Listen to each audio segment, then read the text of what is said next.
এখন সংসদে বক্তব্য পেশ করবে মোহাম্মদ হারুন। মাননীয় সদস্য, আপনার সময় 4 মিনিট। ধন্যবাদ মাননীয় speaker, we are from Bangladesh. পৃথিবীর এক কোণে অবস্থিত ছোট এবং সুন্দর একটি দেশ যার নাম বাংলাদেশ। কিন্তু অত্যন্ত দুঃখের সাথে বলতে হয় এদেশের মানুষের শান্তি নেই মাননীয় স্পিকার, এদেশে উন্নয়ন নেই। সাধারণ মানুষ ন্যায়ের পক্ষে কথা বললেও তার বেঁচে থাকার অধিকার নেই মাননীয় স্পিকার। যে দেশে হাদি হত্যার বিচার আজও কেউ পায়নি, হাজার হাজার ছাত্র জনতার রক্তের বিনিময়ে নতুন করে দেশ স্বাধীন হওয়ার পরও জুলাই সনদ কার্যকর হয়নি, সে অভিশপ্ত দেশে কিভাবে শান্তি ফিরে আসবে মাননীয় স্পিকার, আজ গোটা বাংলাদেশের সংসদে তাকিয়ে আছে উন্নয়ন, নিরাপত্তা এবং শান্তির আশায়। আর সংসদে থাকা সদস্যরা নিজস্ব কাজে এবং নিজেদের মধ্যে খুচাখুচি করে তামাশা দেখিয়ে বেড়াচ্ছে মাননীয় স্পিকার।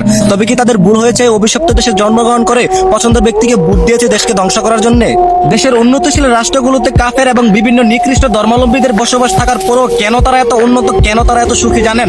কারণ সেই দেশের সাধারণ মানুষেরা শ্রম এবং জীবিকা নির্বাহ করে খায়, চাঁদাবাজি, খুন খারাপি, টেন্ডারবাজি করেন মাননীয় স্পিকার। পৃথিবীর সর্বপ্রথম সূর্য উদয়ের দেশ জাপান, যা আমাদের এশিয়া মহাদেশে অবস্থিত। আজকে জাপান থেকে আমরা প্রায় 200 বছর পিছিয়ে কেন জানেন? কারণ জাপানে চোর নেই, জাপানে বাটপার নেই, জাপানে ধর্ষণ নেই, জাপানের মাদকের ডিলার নেই মাননীয় স্পিকার। আমাদের দেশে 14 কোটি ভোটারের মাঝে 15 কোটি নেতা, আর নেতার কাজ কি মাননীয় স্পিকার? লুটে পুটে খাওয়া, নির্দিষ্ট কোনো কাজ না থাকলেও রাত মহলে কোটি টাকার মালিক হওয়া। এই বাংলাদেশ কিভাবে উন্নত হবে মাননীয় স্পিকার? এখন দ্বিতীয়বারের মতো সংসদে বক্তব্য পেশ করবেন মোহাম্মদ দুলাল। মাননীয় সদস্য, আপনার সময় 5 মিনিট। ধন্যবাদ মাননীয় স্পিকার, আমরা এমন এক দেশে জন্মগ্রহণ করেছি যে দেশের শিক্ষা দীক্ষার চেয়ে মূর্খের দাম অনেক বেশি, যে দেশের মেয়েরা থাকার কথা পর্দার আড়ালে, সে দেশের মেয়েরা প্রতিনিয়ত ধরা খাচ্ছে আবাসিক হোটেলে মাননীয় স্পিকার, এটা বাংলাদেশ, যে দেশের সংসদ থেকে 1 সপ্তাহ ট্যুরে যুক্তরাষ্ট্রে গেলে তার বাজেট হয় 100 কোটি টাকা, আর এদিকে না খেতে পেয়ে মৃত্যুর পথে দেশের সাধারণ জনতা।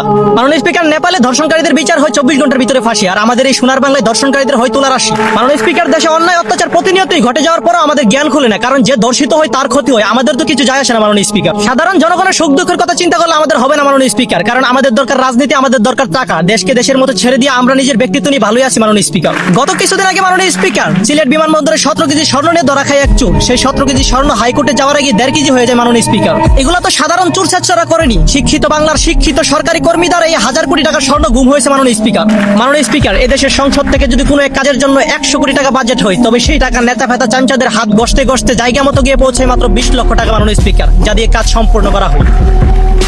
মাননীয় স্পিকার, আমার আর এই দেশ নিয়ে কিছু বলার নাই। যাদের হাতে এই দেশ, তাদের জ্ঞান যদি ভালো কাজে না লাগায়, সেটা তাদের ধ্বংস এবং তাদের ব্যর্থতা মাননীয় স্পিকার।